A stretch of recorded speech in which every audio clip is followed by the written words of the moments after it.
There's a question I think might be a good inquiry question. Hmm. It has to do with wherever we get this idea of individual.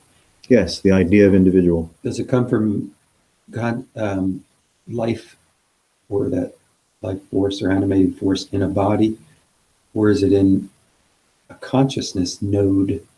Hmm. It doesn't necessarily need a body, but it just sort of has a locus Uh-huh. Yeah, right. of that wants to call or wants to reference, you know, Yes. a self place, like a seed place, as opposed to, Yeah, spacious. sure. Yeah, So it's just I a was, case of nodalism. yeah, I was curious because I've been irritated by the one I have. Oh, sure. Well, if you have one, it's going to irritate you. There's no escaping that. Even to the point where, if somebody fails, in suicide, is it really a failure? Yeah, you wonder. And not that I'm really Yeah. seriously thinking of that, but it just occurred to me that Hmm. we enshrine Ah, a self, good word. Yeah. and Nodalism. exalt it to literally heroic levels. Oh, yes. Nodalism enshrines to heroic levels. Mm. That's a good T-shirt. Yeah. So that's my Yeah. my battle You now. nailed it. Yeah. The Buddha didn't do any better than that. I mean, that's better. Nodalism enshrines to heroic proportion.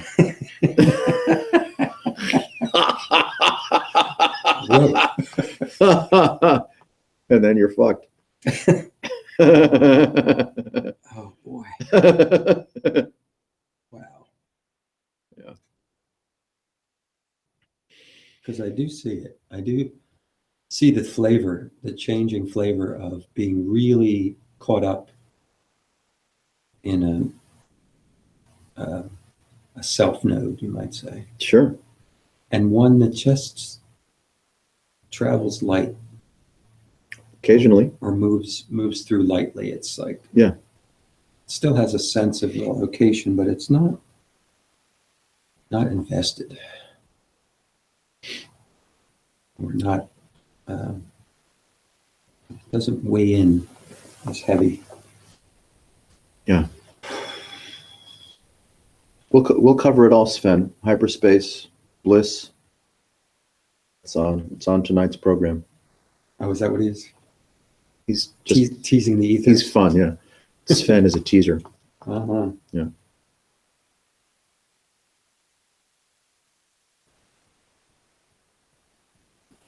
Yep.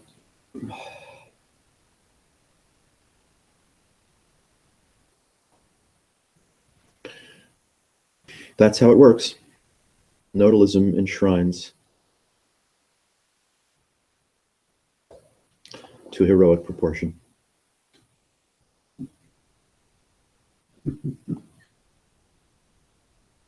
Make t-shirts. You bet. I go, what, man? What? That's right. What do you guys talk about? Nodalism. Enshrining to heroic proportion. Makes perfect sense to me. I don't know why they're not getting it. It's kind of a sub-language. Oh, yeah. Gets under the skin, sort of things. Yeah. Because it occurred to me too, and after meditation, but more often, the importance that we place upon the human condition Mm-hmm. is only proportional to the notion that is central, central importance, and that, Yeah. that whatever the life force that animates us identifies with it. Yes. As soon as it's not in a body or not identified with it, all those proprietary notions go completely irrelevant. Yes. Or reset. That's right. The proprietary software thrives on uniqueness. Otherwise, there'd be no point in making it proprietary. Mm. So if reality, big word, is actually open source and we make it proprietary, well, there's going to be a problem of uniqueness. The Buddha's, you could say, realization was, oh, open source. That was the, let's say, cessation of any remaining proprietary interest.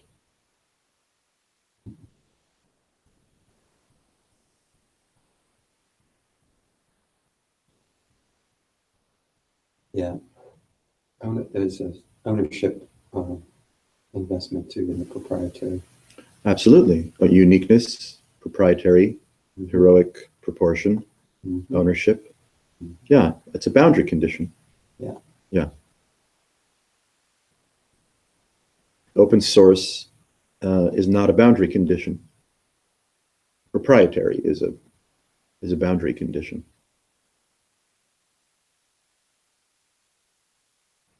Which boundary condition you could say is fabricated or reinforced through narration. Is the dispatching of symbology, as in language, to make an assertion, to posit an assertion.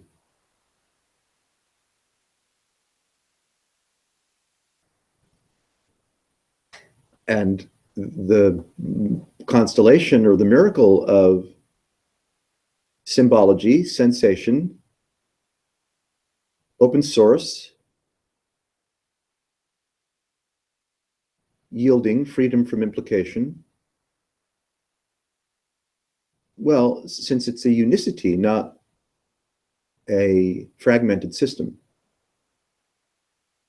well, you could say that it's capable of manifesting, expressing, or being felt in myriad ways,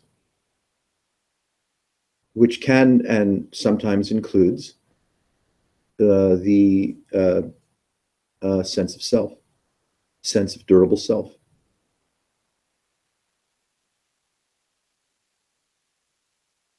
There's no one chain of events or causal ingredients that you could point to say this because of this, this because of this, and this because of this, because it's an ongoing, vibrant, in-your-face, real-time constellation of, pure miracle. Pure miracle suggesting that it can't actually be parsed. You can't create boundary conditions and then look at symptoms or causal elements that contribute to those symptoms. Because in doing so, right, in finding causal elements that contribute to symptoms like, let's say, dependent origination, you've gone too far. You've already parsed this with too much authority. So relating that to a very strong, I guess, felt sense of moving towards companionship or wanting it. Yes, right. That's what I'm wrestling with. Okay, well, sure. I mean, that's companionship is profound, right? Either the presence of it, the absence of it, the yearning for it, the disappointment in having it or not having it. I mean, it's like cool for like years, and then I get a taste of it. Yeah, then sure. Then it's done. And yeah. Then what I'm left with is this irritation. Oh, sure. Yeah, absolutely. Wanting, and then, not wanting all the, I don't even know how to describe it. The stuff that. Yeah, that's right. That creates. That's right. Disturbance inside. Yeah, the accoutrements of living, which include the craving, and the resistance, right? The attraction and the aversion. Yeah, but does it happen sometimes without that, or like naturally, and it just works? You mean as in smooth companionship? Yeah. I would hope it does. I hope so. I mean, I mean, Tom Hanks and his wife have been married a long time. You know what? I don't know what to say. and you since 2015, but much longer than that if you Yeah. don't count the actual event. Yeah, is Dr. Phil and his wife still together? I mean, I don't know. I don't know. I don't look up to him. You're right. He's too opinionated. Okay. Well, the biology of being, the warmth of a companion, to talk to play with, to fight with, to sleep with, to eat with, to orient one's life around an intimate, trusting home base. What a profound longing that is. Yeah, I like the challenge of not always being right. If I'm by myself and I'm thinking, and, Yeah. and it's my world, Oh, absolutely. it's like, but then, Yeah. someone comes through the doors and it's like, hey, what's this? Mm-hmm. And the vase falls off the pedestal and smashes to the ground. Mm-hmm. In other words, things that seem to have their, what do you call it? Just conclusion are really not so solid, but you don't know it until you're in an environment that challenges it in a sense. So, Yeah, that's right. You're free to be an asshole unless someone, Yeah. steps into your atmosphere and gives you a little feedback. in a sense. It works for me the days I'm alone. Yes. Mhm. Even though one like that might want to call themselves a portal That's right. Yeah, call yourself a portal. It's a little for hot air it's a little more pleasant. Yeah, and excrement. that's right. That's right. You're just a sulfur sphincter. You're a fissure in the earth. Oh my gosh. Mhm. Yeah. Oh God. Yeah. I mean, some people crave and thrive upon close companionship, intimate or strong network of friends, and others are capable of thriving and being somewhat solitary. Mhm. Yeah.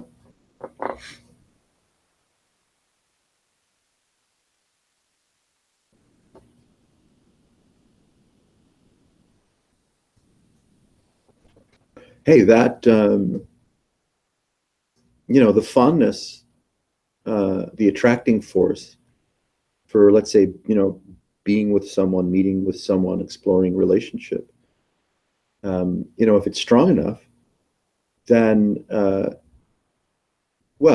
it can sometimes act as a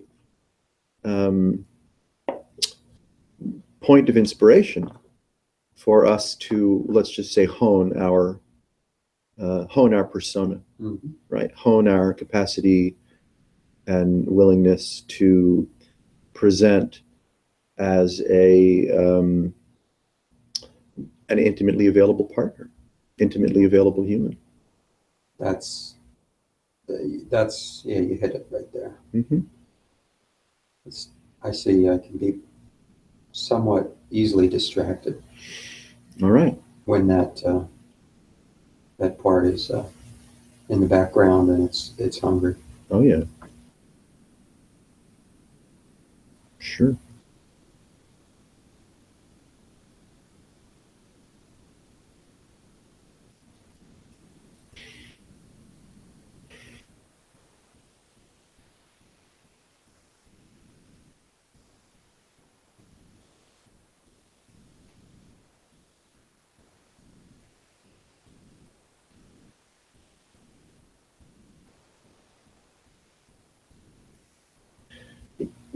As the reliance that we place on the narrator,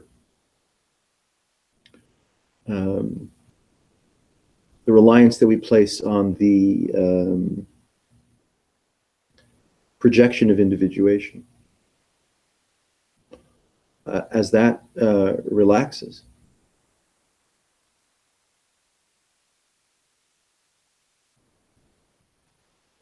then the radiant nourishment of present experience becomes more palpable. Not just noticed, you could say, psychiatrically or emotionally or somatically, but noticed in a, well, curiously immersive manner. So that what we call the physical is a symptom, what we call the emotional or the mental, is a symptom of something that's, well, a glowing plasma, right? It's the glowing plasma which is real. The outgassing of the glowing plasma as self, as body, Tip right? of the iceberg. So. Yeah, that's the outgassing. Those are symptoms of the glowing plasma. And if there is a spiritual adventure, and if it's worth climbing on the back of a unicorn to take that spiritual adventure, well, you could say it's the discovery that this is a glowing or radiant plasma without boundary, without part. Yeah, and oftentimes it's like there's some neutral thing that happens. It's like, go, yes. Don't go, yes. Stay, yes. Move, Sure. yes. Sure. What? Of course. That's not helping. Yeah. As you wish. It's like, what? Absolutely, as you wish. Yeah, I mean, the impulse field is not really asking you your opinion. Right. It's not. Like, this is meaningful and substantive. Yes. This has no meaning at all. Yes. What? Yeah, that's right. By relying on language and narrative and story and causality and explanation, we're placing our bets on, Ethereum, a whatchamacallit currency, right? An etheric currency. Loyalty on Ethereum.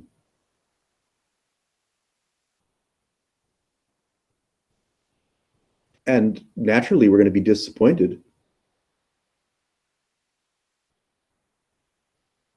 when we seek to be nourished by or made whole or find a place of relevance in Ethereum. It won't work. It doesn't satisfy. And it's not like, I mean, clearly we suffer the symptoms of unsatisfactoriness. That's life is suffering, right? 101. Yeah. As you're talking, it's almost like trying to be satisfied by an image in a mirror. Oh, yes. And expecting something other than exactly what it's reflecting. It's just what you're projecting. That's right. Yeah. Yeah. Sure. No, I want more. No, you're just going to get a reflection. Yes. Right. Yeah. You see, if craving is dependent on circumstances, outcomes, or deliverables, certain unsatisfactoriness in that itself, even without getting a disappointing deliverable, just being reliant upon deliverables at all, has a certain, unsatisfactoriness in it, because then one imagines oneself to be individually existing, sensorially existing, and in the mood to, assuage discomfort or to satisfy craving. Jesus. I mean, if your life is to assuage discomfort or to satisfy craving, you're fucked. Mm-hmm. I know better than to purchase something I crave. Yeah. And then hold my belly for having consumed it so quickly. Yeah. amplify that with relationship and expectation. Forget it. And I have chosen the solo path more than I've chosen the companion path because of that inevitable cycle of this is not ever going to be satisfied.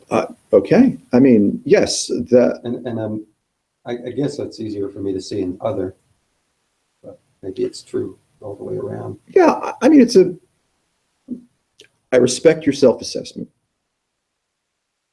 Not quite that accurate, but not because you're lying, but because it's impossible for it to be accurate. Right. I picked longitude and latitude. Yeah. You've got, that's I right. said, I am here. Yeah, that's right. You've chosen the cross streets and you're like, I'm here. Yeah, sure you are. Yeah.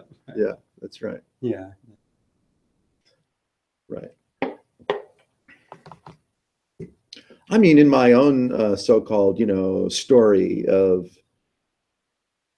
relationships, relationships failed, right? Relationships that lasted, relationships that didn't. Guess who the dickhead was? It was always me. Yeah. So did you find a way of coming to terms with that? Well, not voluntarily and not agreeably. If I could trace a path of some degree of emotional maturity in myself, which is very small, but even a little bit helps. The unfolding of grievance, confusion, codependency, addiction, intimacy disorder, and that's just for starters. The unraveling of it, slow, arduous, painful process, repeat. Slow, arduous, painful process, repeat. Never could or should have been accomplished by the likes of me. So, maybe life helps you out. It kicks your ass from here till Sunday and reveals to you, to me, to one, the ways in which we are withholding or protecting or preserving, how we enroll our own imagination and the presence of another in that distortion. From being possibly fully available. Yes, that's right. That's right.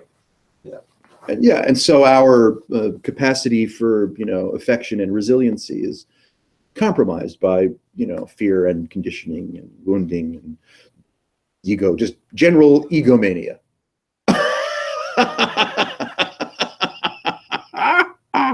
Woof. Yeah.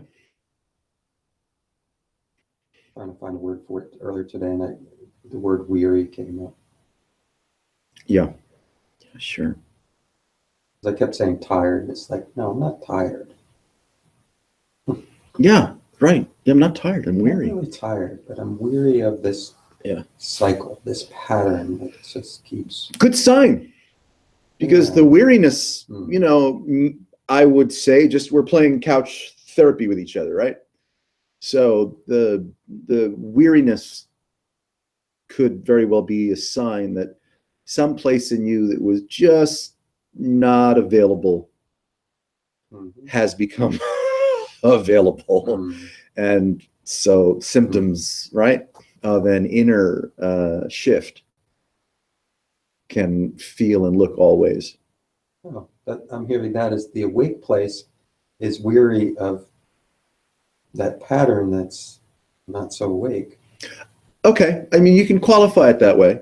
Even though the life doesn't have an investment per se. Yeah. What it's animating. Yeah.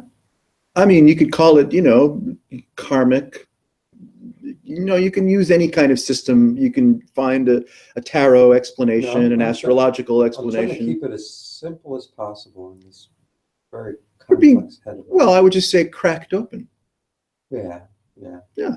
The cosmic egg is. Yeah, cracking open. And so there's a different depth of availability that is weary of its own repetition, its own pattern, its own defense and compensation, right? Activities, behaviors, and reflexes.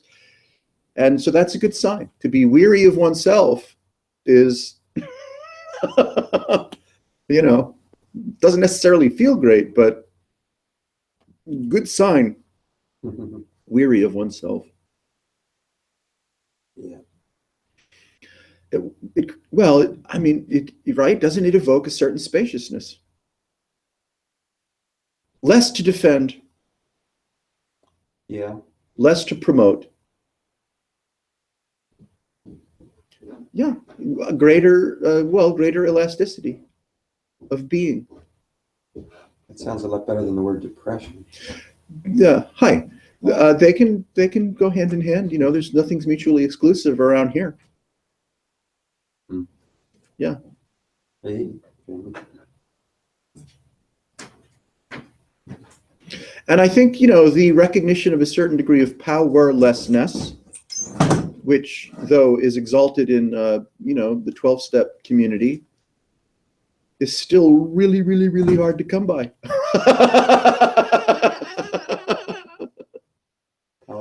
Powerlessness.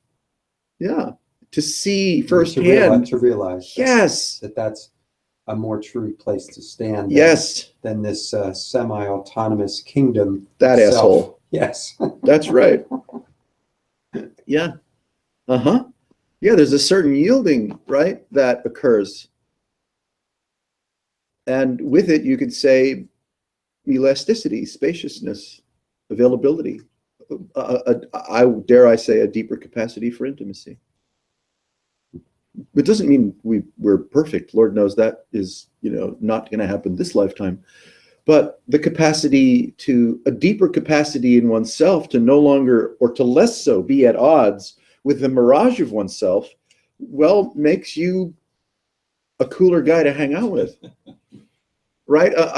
Truly a more intimately available, more present human being to hang out with than someone that might be, too often distracted, too often heady, or too often superficial. Mm-hmm. The shockwave, the progressive shockwave of powerlessness permits us a vehicle to yield. Mm-hmm. And now we become more interesting. Again, we're playing, armchair psychotherapy. It doesn't float in a sports bar, crowded sports bar so well. But yeah, otherwise. That's right. It may not float in a crowded sports bar. But I would say that our pheromonal sensitivity can pick it out. Yeah. Right? Yeah. Sure. It can. We will find, let's say, comfort, trust, interest, availability when we meet, a human being that rests in themselves with a little less guile. Yeah. So it is, it's a kind of psychic pheromonal availability, a psychic pheromonal attraction. Tino Massaro. Blah, blah. Sorry. Let's build an enlightened society, the three of us. So you listened to the series. What was there? 5 parts to that YouTube. Were they long? I only caught like. Oh, of our friend Eshwar? Yeah. Yes, I was doing client billing, so I could, I sat through and listened to the whole series of them. Yeah. Oh, was this ones he had before coming? Well, no. He and starting to make them. Yeah, he and Joel had their first meetup yesterday. I don't think anyone physically attended, but Joel was cool and kind enough to use, I think, a Zoom, application we've been on before. And I think he invited some, friends that he knew to join them. In that manner. Yeah, he didn't invite me, but that's because he has good sense. And so they recorded, video snippets with him. Did you discover them, or what did he send Did he advise you or something? No, you. When I first learned of them, Yeah. that was just a meetup announcement. Oh, but I mean the YouTubes. Did you get notifications through? Oh, them? Suzanne, I found Oh, them that's because right, you know Suzanne she's did. our professional sniffer. That's right. That Suzanne. was Suzanne. Yeah. She found it on YouTube. She'll find out anything about anybody. Yeah. So she sent out that link. And Beth Oh. had gone to see his former YouTube channel, which was not so focused, you know, it was Right. whatever. Oh. But this is a new one that I guess, Oh, he had another one. yeah, you know, whatever, wasn't. But this one I think is now, you know, dedicated to him as a so-called enlightened being and, you know, a teacher of wisdom. Yeah. What a pair that pair. You Mhm. know? Quite a Yeah. pair. Yeah. Yes. Very interesting. Quite a pair. Mhm. Yeah.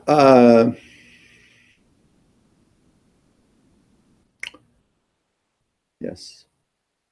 Yeah, the strongest note that I got from that whole presentation was Mhm. an investment in a self went from very strong to, I don't know if the word neutral, to like no pull to stay or to remain, with the one exception, the encouragement of the friend saying, hey, you know, let's work with this energy, you know, or the child that says, hey, Dad, just sit in the same room with me, would you? You don't have to do anything or say anything. Yet, without the usual desires and commitments that, say, a father would have, or even a typical so-called enlightened person that wants to spread it far and wide, like a Wayne Dyer, you know. Oh, yes, right. His was very consciously intending to have the largest amount Sure. of people affected by Yeah. such and such a teaching or wisdom to Mhm. raise. That had a different Consciousness. flavor, though. I mean, you know, that was a very psychologically oriented, Yeah, heady. the reason I brought intellectual. that up is because it was specifically motivated or designed to raise up the human Right. condition or vibration, where is Eshwar, Yes. he's not that invested in wanting to or not wanting to do something per se. Well, it certainly doesn't seem as though it's coming from some ego source. And with Wayne Dwyer, I'm not so sure. Yeah, I mean, I having read that one book of his, which had to do about his kind of, I can see clearly now, wake up Oh, moments really? throughout his life. I found it quite intriguing, but very humanocentric, you might Yeah. say, Sure. invested in going from a not so awake human to a much more awake one. Yeah. Where it's much more intriguing for me to go from the investment in that center to a place that doesn't have so much of that craving, Hmm. and Yeah. thus finding it intriguing when you run across it here or there. Where, Yeah, it's a different trip than. yeah, it's and I wouldn't call it light per se, Yeah. but it's light on self. Sort of. Yeah. You know, Yeah. it doesn't really offer you a bigger, better self. I don't think. You know, one of the interesting, dare I use the word, traps and challenges. It's like, you know, chutes and ladders, right?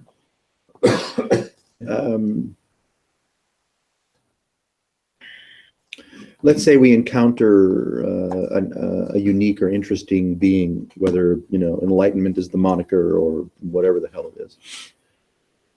Well, then we become, you know, kind of interested voyeuristically in their so-called experience. We become interested in the meat. Yeah. You know, the human as the meat. So if their appetite is changing and their sleep habits are changing and their affection for their wife or their children are changing, if they are promulgating that there's, very little holding them into the body anymore, then that becomes another, another comic book. Sure. If I'm someone that's been in search for Nibbana, cessation, Buddha, and I find, a curious fellow or woman, down the road that claims to have had a certain experience, well, I think my, prayers are answered. And so all of these things are a lot of fun. I mean, that's what part of the, the spiritual game, the spiritual pageantry, right, has to offer, is exotic distraction.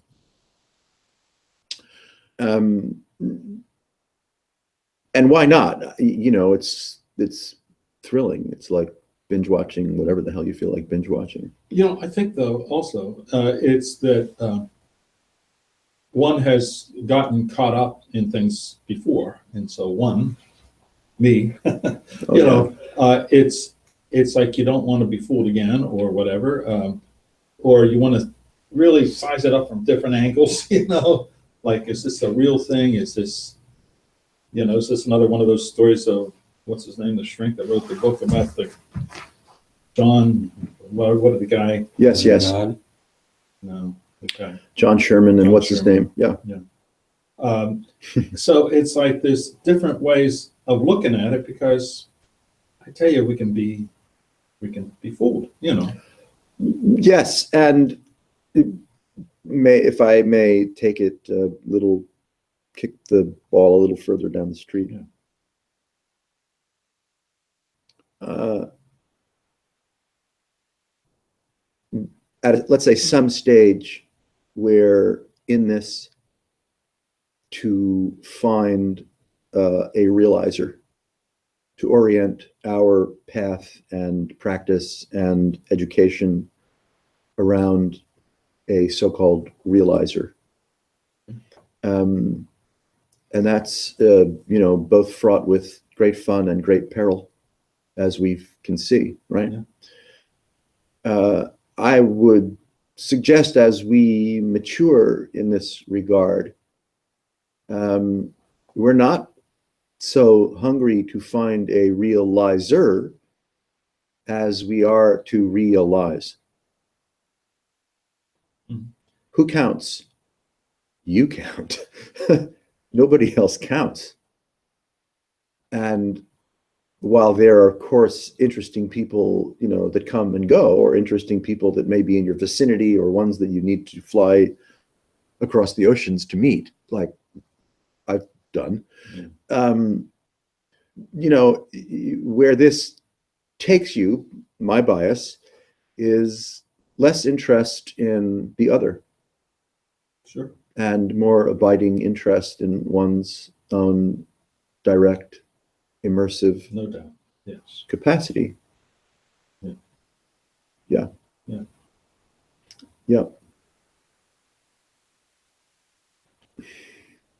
Otherwise, to persist and pursue in the thrilling naivete of pursuing and finding a so-called realizer who acts 20% like the Buddha, 60% like the Buddha, 90% like the Buddha, is just adolescence. Well, especially if you expect that there is some power that you're going to suddenly absorb from that. Well, that's, of course, that's right.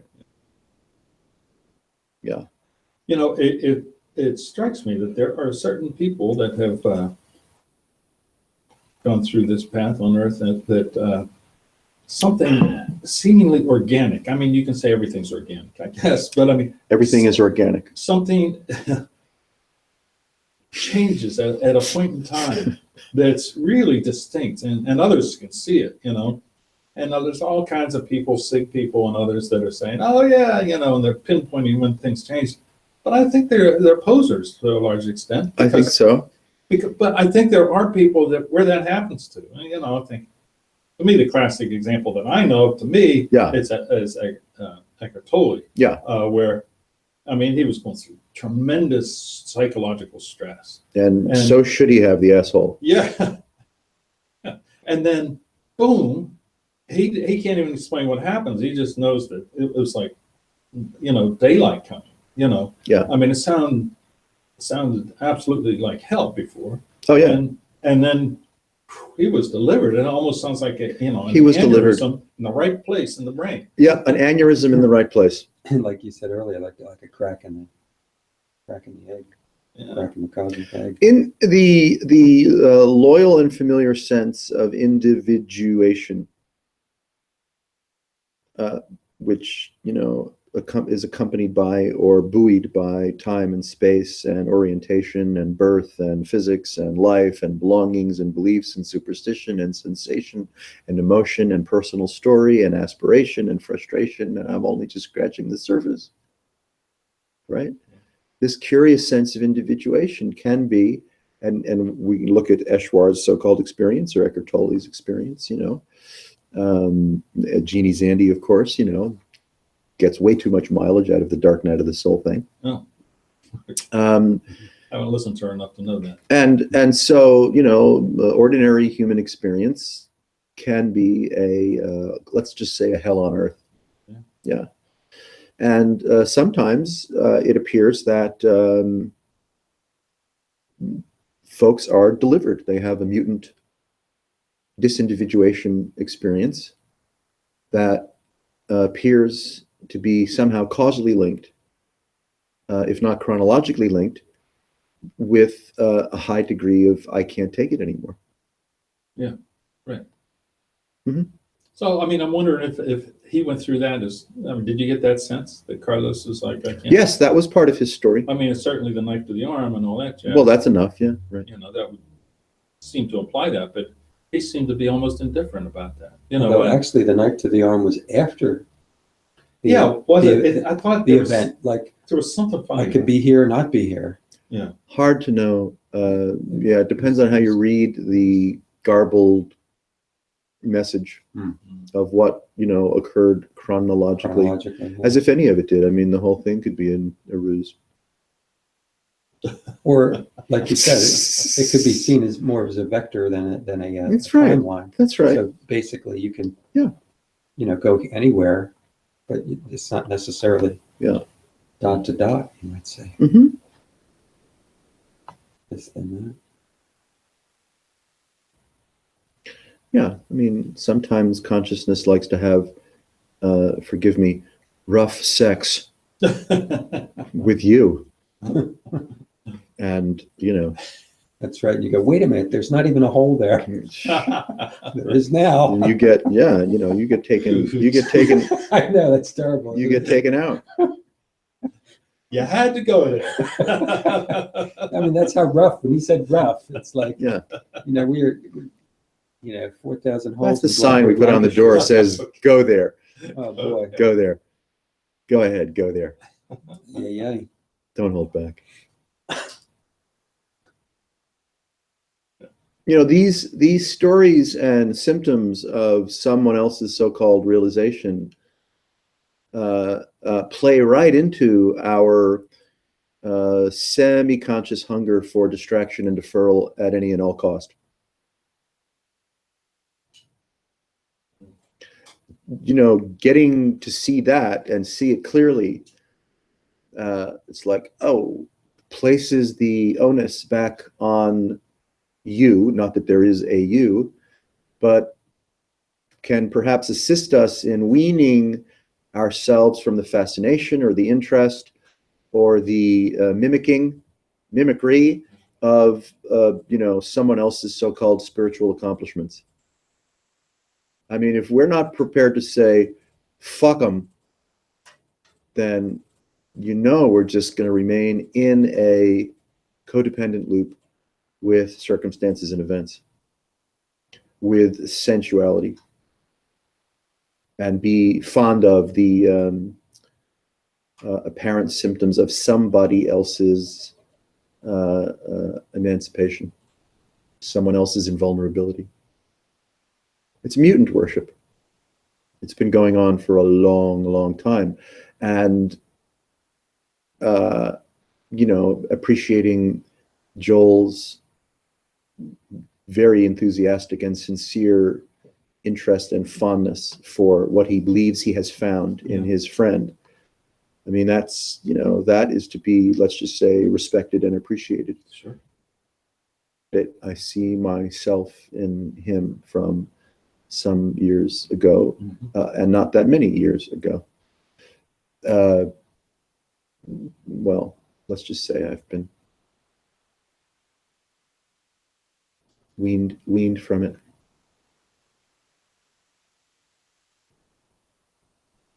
Where's the guru? Right about here, right about now, right about this.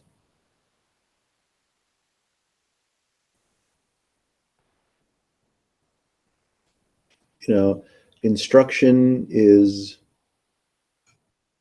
that's for humans. Advice, that's for humans. Mimicking extraordinary, spiritual symptoms, that's for humans.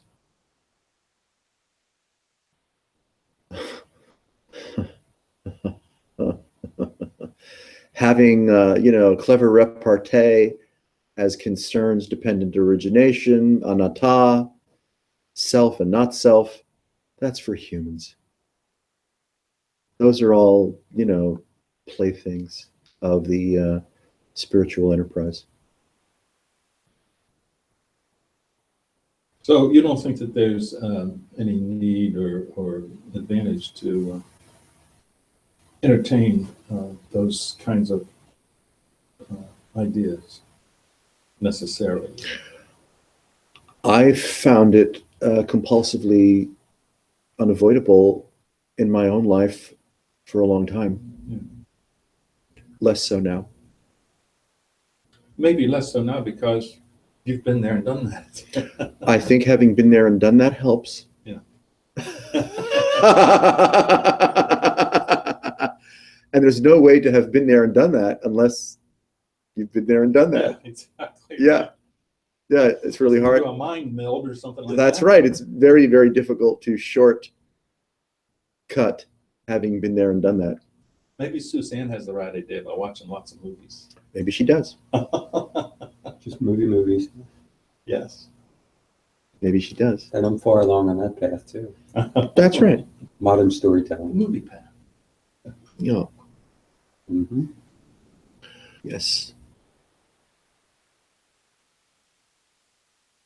Nothing happened before now. Nothing's happening now. Nothing will happen hence. The presence of, narrative, orientation, and association can have its merry way with you. It's not your concern. Looking for symptoms of signs of enlightenment is delusion.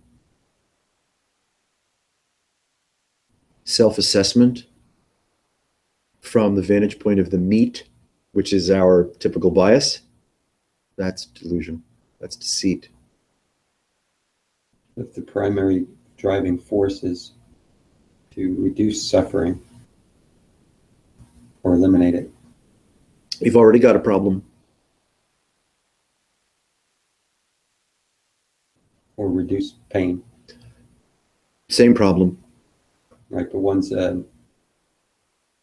one's informative and the other is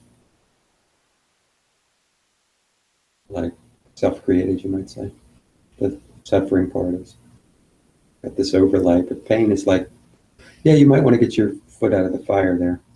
Well, again, no disagreement with the scenario, but that's a presently appearing hypothetical scenario about elements of consciousness, which are all artifacts. From the human condition. Yeah, okay, and those contribute to the hallucination or the investment in what we call the human condition.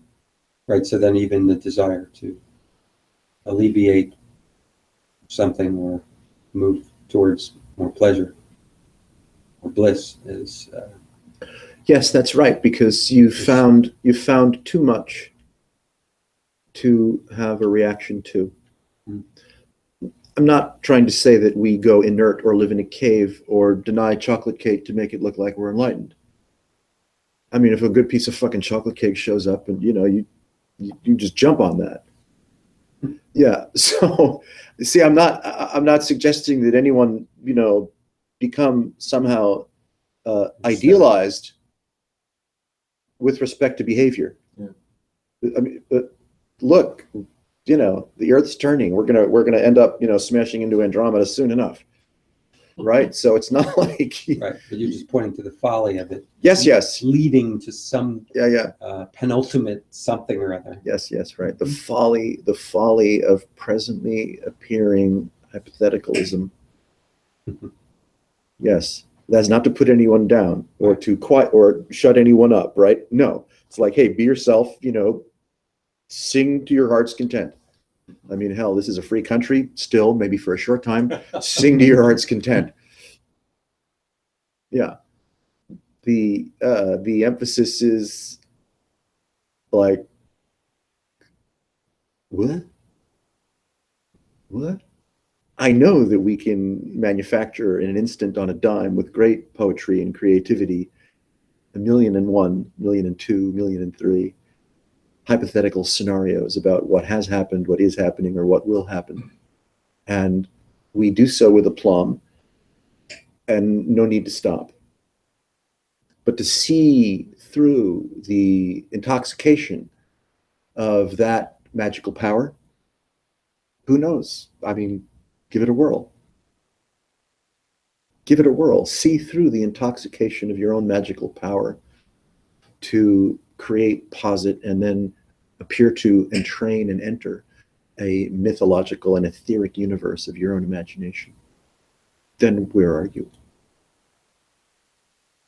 Not here. I don't know. Yeah, and as far as someone that imagines themselves to be or that might actually be enlightened, who the fuck cares? It's their burden. That is their problem. If you're done fetishizing consciousness, they are of no concern to you. Though there's no reason not to go out for coffee. You see, it's the investment that we place in a person, place, or thing in our own imagination. The investment, it's the seduction of becoming, which is the samsara. To, might I say, truly be relieved of it, well, my bias, once again, you wouldn't sound like the garbled horseshit that Bentinho Massaro layers on thick, garbled, useless nonsense that entrains, a so-called aspirant to higher spiritual experience. This is all carrots. It's just carrots. Like creating a mini me, right? Yeah, that's right. A mini me, you could a be major like me. if you follow. That's right. Look, if you're gonna get down with what this is, what it might be, you're not building community. You're not promising spiritual experience. You're not asking anyone to be authentic or stand in there, whatever they think. How about sovereign? They're fun words, and I use them, and I like them. Yeah, I've been kind of like enamored by that. Yeah, I like it too. I do, but Still an individual. sovereign, inspired by, might I say, emptiness. Oh, that has one connotation, one feeling. Sovereign as concerns immutability or invulnerability or Right. that starts to head in a different direction. Yeah, I see what you're saying. Yeah. Self-preservation Yes, of course. versus Yeah. the unhooked. Yeah. What's the problem? Everything has at least two multiple meanings. You know what I mean? I mean, there's the superficial meaning, and then there's I guess that maybe that's the secret of using words. The secret. Parables. Is that they just go in a different direction. So you can use the same words, but it has an entirely different ground force. You know what I mean? And This shit Very is sensitive. very, very evocative. Yeah. Intoxicatingly so. Words, song, poetry, gesture, shape, prism lend incredible beauty, incredible distractible beauty to the texture of present experience. When you really are sitting right on the outpouring of Mother Pele's hottest lava. Really, you're just, you're basically dancing, being flipped around at the top of a lava stream, just floating in lava. That's how, profoundly scintillating and intoxicating and novel and strange present experience actually is.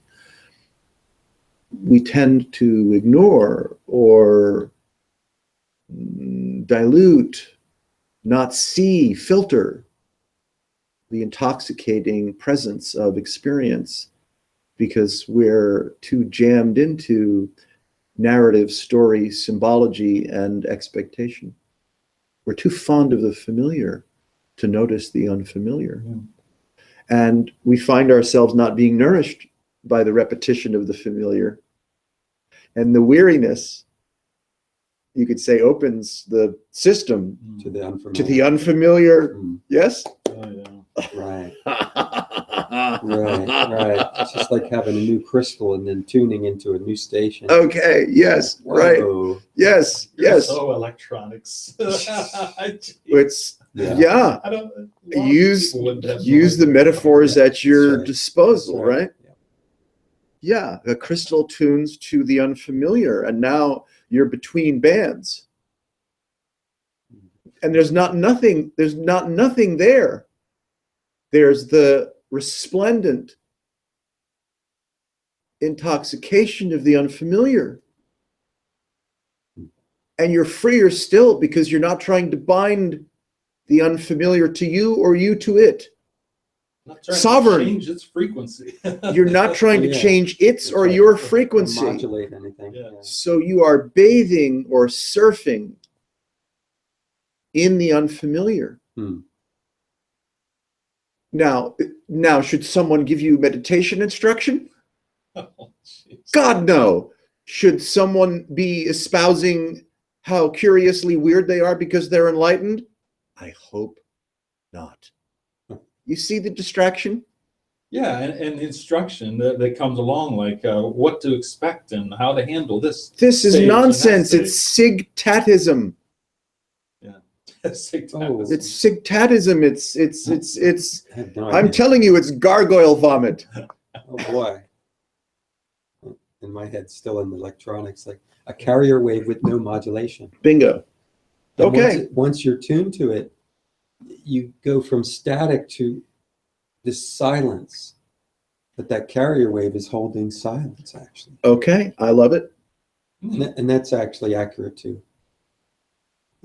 Science, you could say in some way, but I think it's spiritually, if I could borrow Count me in. Carlos or Eshwar's thing about that high frequency. I think he went to that 0 point or something where there was We no have message. no idea. He could turn out to be, pathologically disturbed. Yeah, but take him out of the equation. Absolutely. What I got from that, what I got from that is this active emptiness. Yeah. Yeah. Is what I heard you describing earlier, and it's like, what is that? And it could be that thing, that vibration that takes static and noise Yes. and overrides static and noise with a truly sweet silence. Okay. No prepositions. I like the no metaphor. assertions, no invocations, All right. no coordinates. Yes. Anyhow, I'm done. Yes. I So, like it. not that there need be a so, but if there were, so, sip. Yes. right? Yes. The egg Yeah. is cracked and the yolk is just. That's oozing right. out of the- Your yolk is all over the It's all over floor, the place. and Jesus, not even Humpty Dumpty's gang is going to be successful. No, and I wouldn't want them to. That's right. You wouldn't want to be put back together again. No. Yeah, this is the devotion here is yokism. Go yoke. Yeah. With egg on your face, right? What do you make of present experience, of sensation, of memory, of sensory, of time, space, of condition, of coordinate, of emotion, of light, of sound, taste, touch, smell? What do you make of it if you are not distracted by, right, the distortion field, and you're not assuming or asserting to make sense of anything? Wow.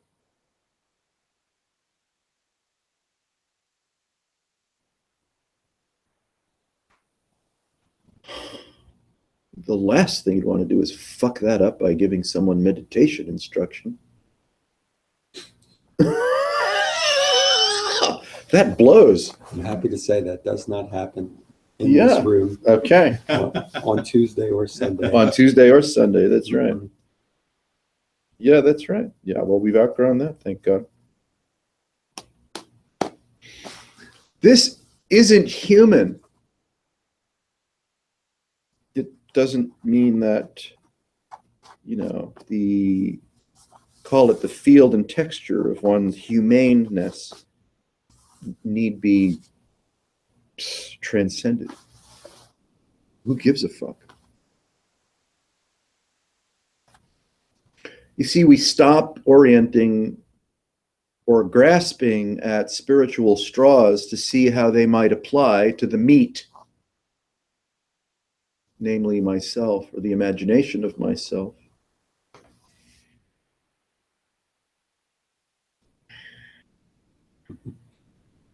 Just thinking of how some of the students were offended by, I forget his name, Ron Glick, Mm-hmm. referring to this as a meat puppet. Mm-hmm. Yeah. What do you mean? That's what we have here. We have the meat puppet with way too much attitude.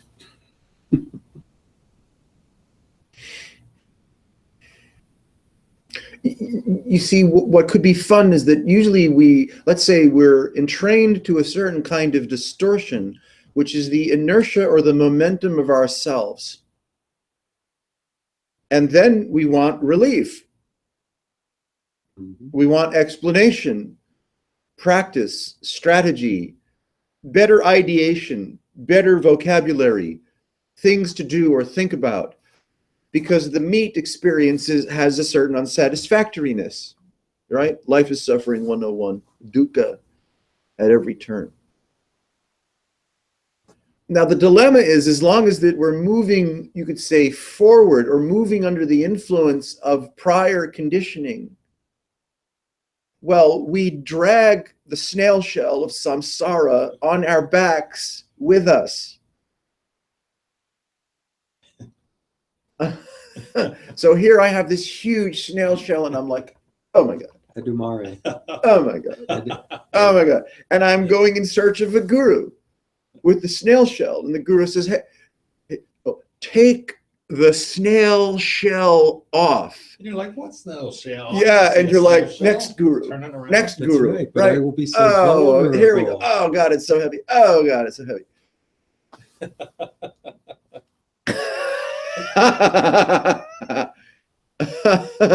And then we think that I have been in a condition, I am in a condition, I hope to be in a different, better, or a lot more lighthearted condition, and would you kindly show me the vocabulary or inspire me through mimicry or whatever, how I might, either take a knife to my wrist or to my throat or jump off a high place or whatever, a catharsis I think I need to manifest so I can, get out of the snail shell. You're like, sorry, don't even bother. even the pursuit and the appetite and the thrill of our idea of realization, the possibility of realization, somebody else's realization, that's just a snail shell. Yeah, I could see that as a liability, that, A liability. that attention, Yeah. that wanted / unwanted attention. Yeah. At first, it might be like, oh, cool. And then it's like, this is really a pain in the ass, You are a pain in the ass. Not to me. you know, because it's contradictory, you know, like say the awakened allure was that somewhat of a no self creeped in. And then here you have this extra strong self that's manifested from it that people are enamored by. Oh, yeah. And now you have a very strong sense in that room of selves wanting the no self, looking up to the example Yeah, that's right. of the no self. If you're at the front of the room, you failed everybody. That's stage one. If you're at the front of the room, you've already failed everybody. Mhm. Now see what you might be able to do to unwind that terrible error.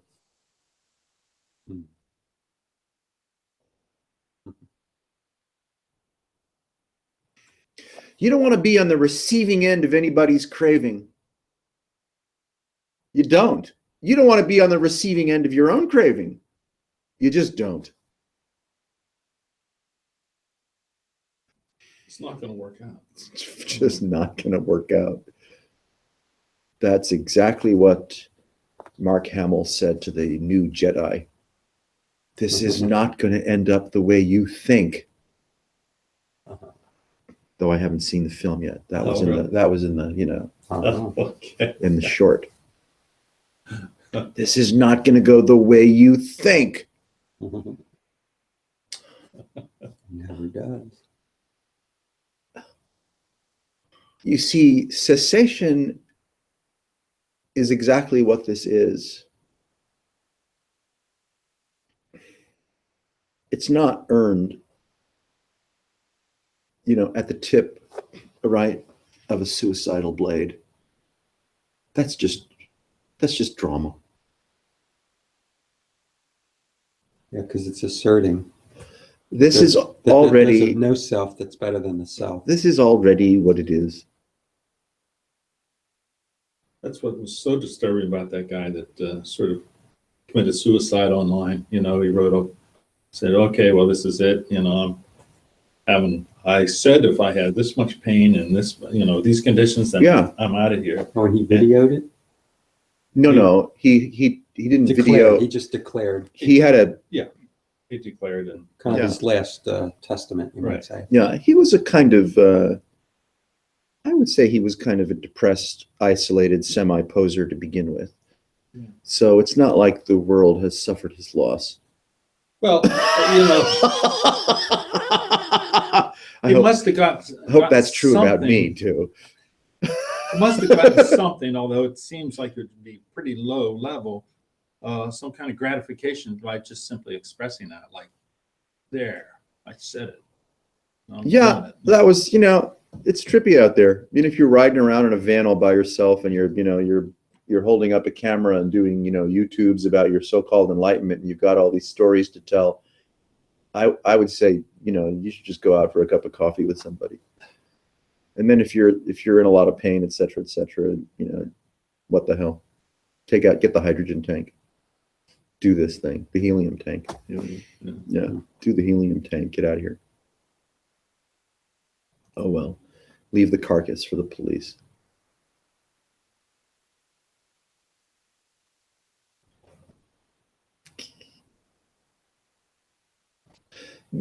We measure, you could say, what contributes to the sense of individuation or the thrill of self is the movement of measurement, of assessment and accusation. We borrow from the scintillating nature of radiant presence to look for and then imbue ourselves with symptoms. It's a hijacking. Who's doing the hijacking? this of us or us of it, or neither or both, or all or none of the above?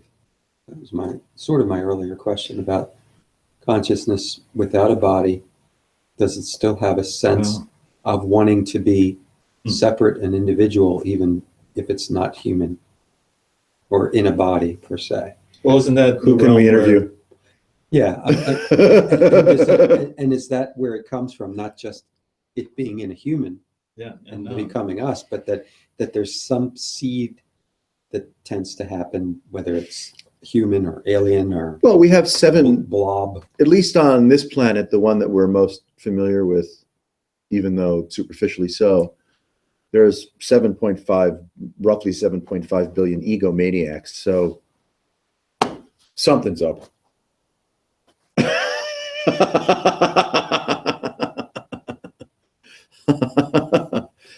Blame it on the neocortex. Right, but you would never accuse a tree of being an egomaniac unless it was in The Wizard of Oz, Yeah, right. scaring people. Throwing apples at you. Yeah. Yes. Yeah, That's right. They were very unpleasant. that's right. Mean old trees. Yeah, they were mean old apple trees. That's right. You see how quickly we anthropomorphize and orient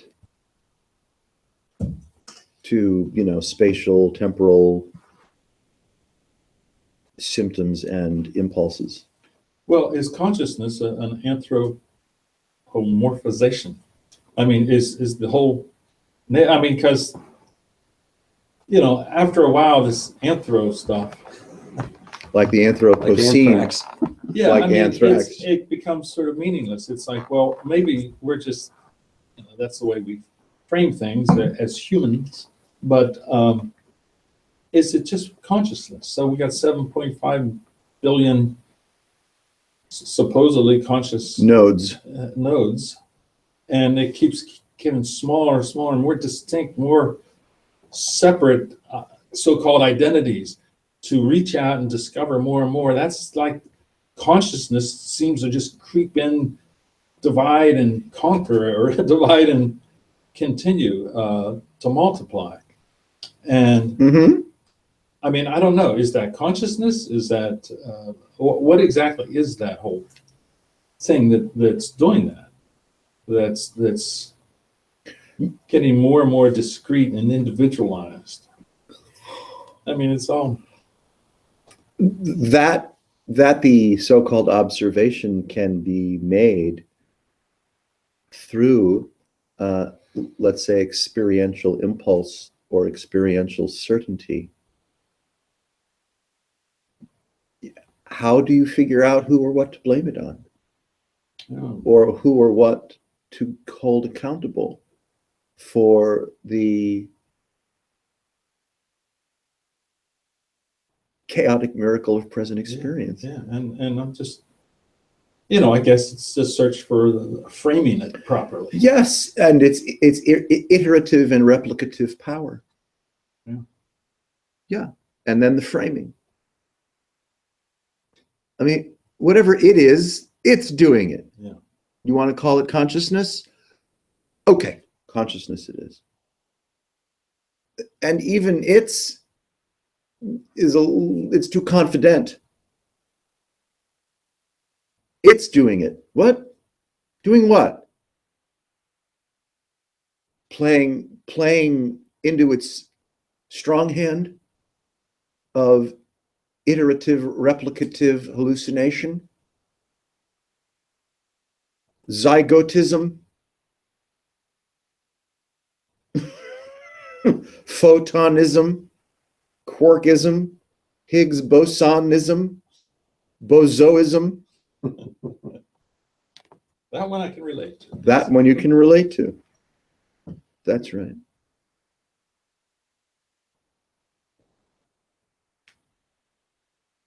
What if there's a collapse, not necessarily a painful or pre-suicidal collapse, just a casual, ordinary, run-of-the-mill, who gives a fuck collapse in the pressure and presumption of narrative and continuity? Like, how about here. How about, now's good. The reflex to self-admire softens.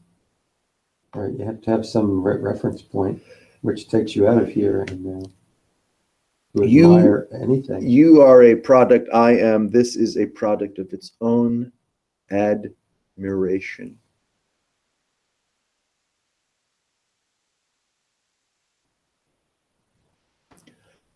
As we sip from the chalice of the palace, which is the cessation of self-admiration, nobody has any more questions. So the Narcissus becomes unemployed. Yes, you could say the foundational Narcissus is unemployed or made whole by long, long years of psychoanalysis. Freud wins out. Narcissus is healed. One is freed from the pressure, the intoxication of self-admiration.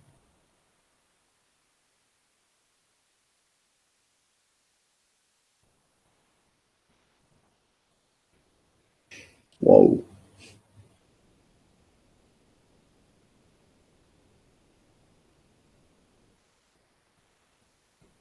No claim, no blame.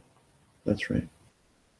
So, one of the threads of suffering when it shows its ugly head sometimes is kind of layers of, it might have like regret in it or something, some replay of a thing that didn't go. Absolutely. And it's like, so I'm claiming this experience. Yes, you are. Maintaining a timeline. Yes. And I've got my comparator running. Yes, you do. And it's churning out some stuff. It sure will. And you're getting some good pleasure from it too. I'm not sure I call it pleasure, but right now it's kind of like humorous. But that's right. Sometimes when you're in the thick of it, it's kind of hellish. Yeah. Well, self-admiration does not care whether your so-called experience is hellish or humorous. It's still like, please tell me more about myself. Oh boy. It hurts. It's a little bit of a pinch, but go on. More. The story doesn't end there, does it?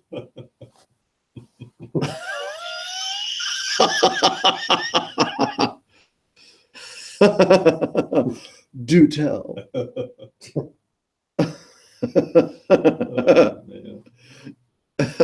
Mind, right? Narrative mind, discursive mind is the outgassing of self-admiration. You are collateral damage.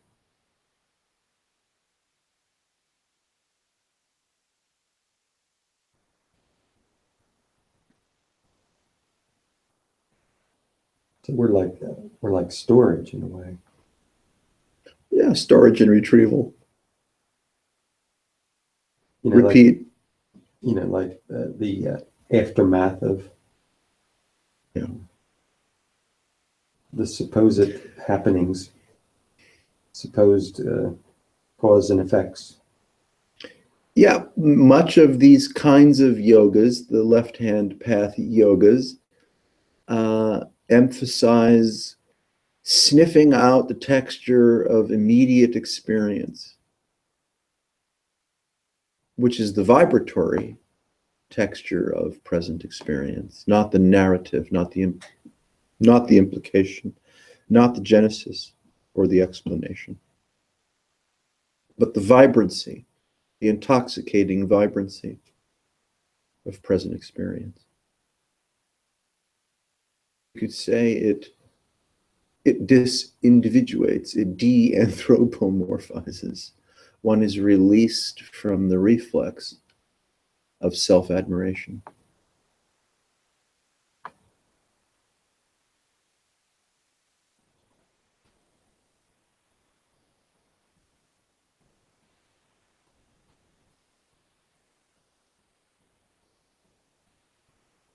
Yeah, if there were a pill for that, I think I'd take it. You are. You're here. You have. It's working.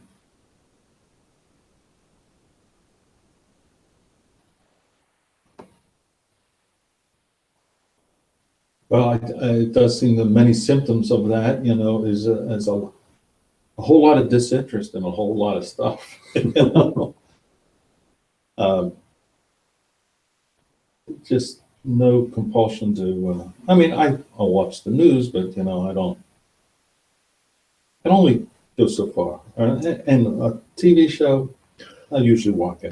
The brighter your self-luminous nature shines, naturally reliance on various forms of externalization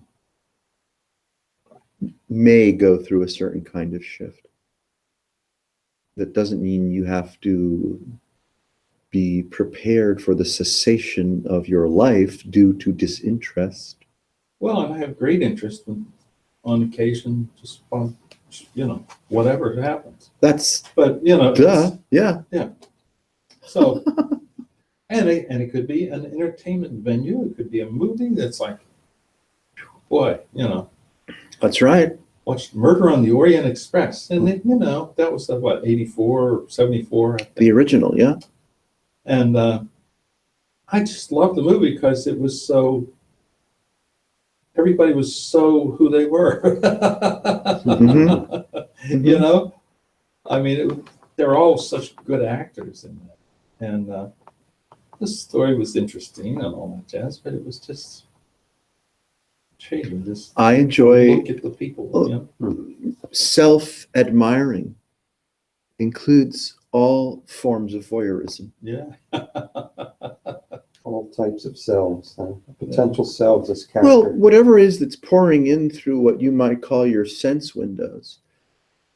And if there's an affectionate regard for the characters and actors, the textures, the personas of whomever it is that you're watching, well, then fantastic. I mean, self-admiration it's a stoner, man. Yeah, being satisfied by sports, performance, a good book, quietude, snowfall, shooting a deer right between its shoulders. Hey, getting the codes and pressing the big red button. Mm.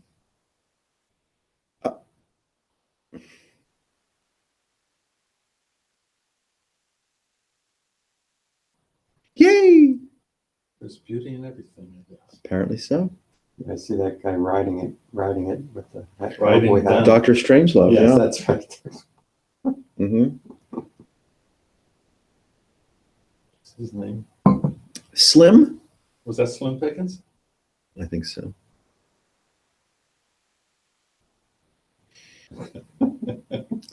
Movie buffs, are we? Mhm. So this is I would say, perhaps a useful pebble to turn over, to relish, if not worship, just for fun, the intoxication of self-admiration, admiring self, not just narcissistically or egoically on a small scale, but on a big scale. The entire pageantry and cornucopic crescendo of self-admiration from moment to moment to moment. Oh my God. And self can be the smallest, big S thing. Yeah. Vroom, vroom, vroom. I mean, it can go to all extremes. It can be so mundane, and it becomes so archetypical or something, or archetypal. Yes. Yeah. Um, Archetypal for sure. Yeah. Thinking how instinctive it can be when a parent risks life to save the child without any thought of self or any thought of its own danger. Right. So it was almost like a high point of no self of sorts, that vibrationally just took over. Yeah. Or, if somebody wants to reduce it, like Lutz would probably say, it's a biological phenomenon of brain Jeez. chemistry and, whatever. One That is a hopes retouch. one hopes that the inquiry and investigation into present experience might supersede the biological. Yes. For sure. But I mean, that could just be a clever bias of mine. Yeah, well, exactly. Yeah. I'm pretty convinced, don't ask me why, I won't. that out-of-body experiences Yes. function, I don't know if the word independent is an accurate pointer, autonomously and not tethered to or dependent upon the biological imperatives. And then when you come back, you go, your questions are bigger, much bigger than biology. Cause and effect of synaptic events, off-gassings, you might say. Sources always coming from some self-referential place, even if it's a subtle. I mean, I'm describing something that's still hooked into Well, a you locus, but it's not completely interdependent upon what science is used to looking at under a microscope from the most subtlest senses. You mentioned boson and whatever's smaller than that. And there's that point where it's like, no, none of it has any factor whatsoever. you appear as a tapestry, but you have no weave. No weave. Appear as a tapestry. No weave. I'm unraveling. That's the idea. Like that one loose thread. It's like, wait a minute.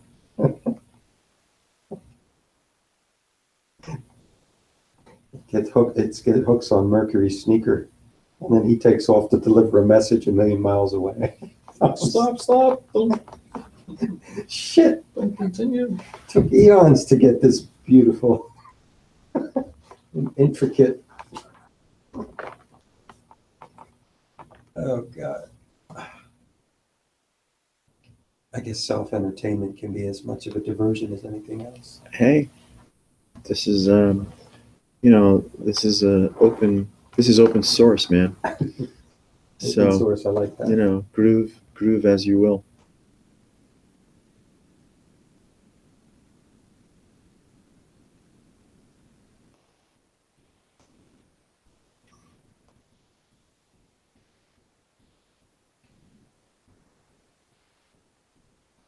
Any more people join us online Oh yeah, we had as many as 20. Just tonight? I'm kidding, I'm lying. I'm missing out. They are missing out. The world's missing out on this. And aren't we lucky?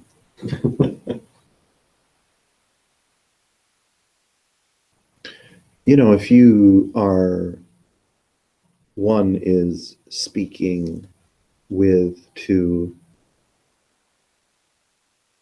partnering with, a larger, let's say, audience, then you can run the risk of becoming tethered or anchored, influenced by the waveform of the expectation of, right, many souls.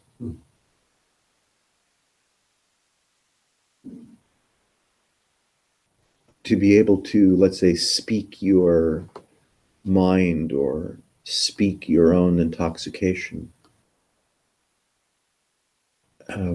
That's, that's a gift.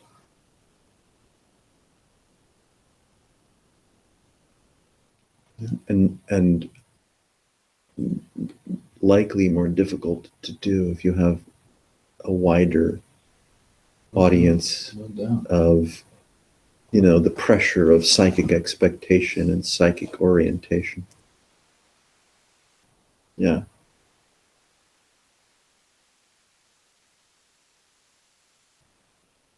I mean, the orientation is not from me to you or you to me. The orientation is to delight in your own self-admiration and discover what release may lurk there. And that we can, experiment with that conversationally.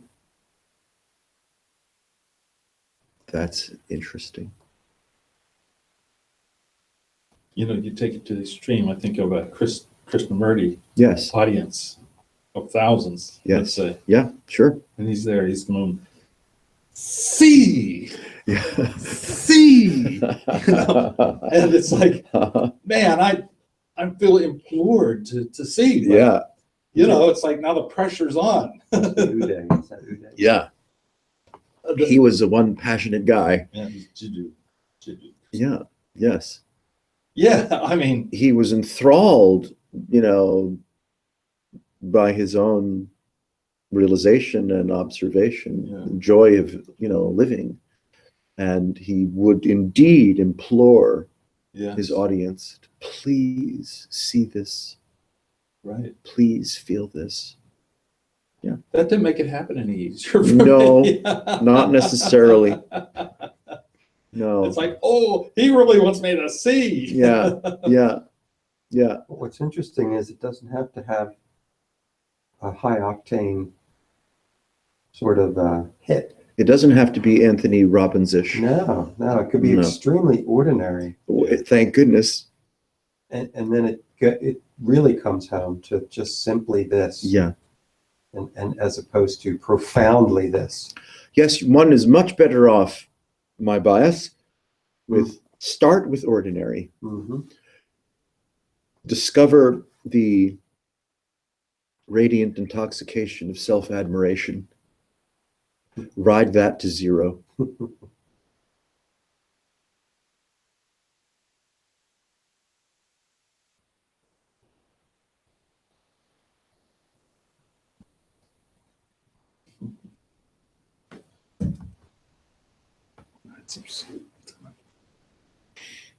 All righty.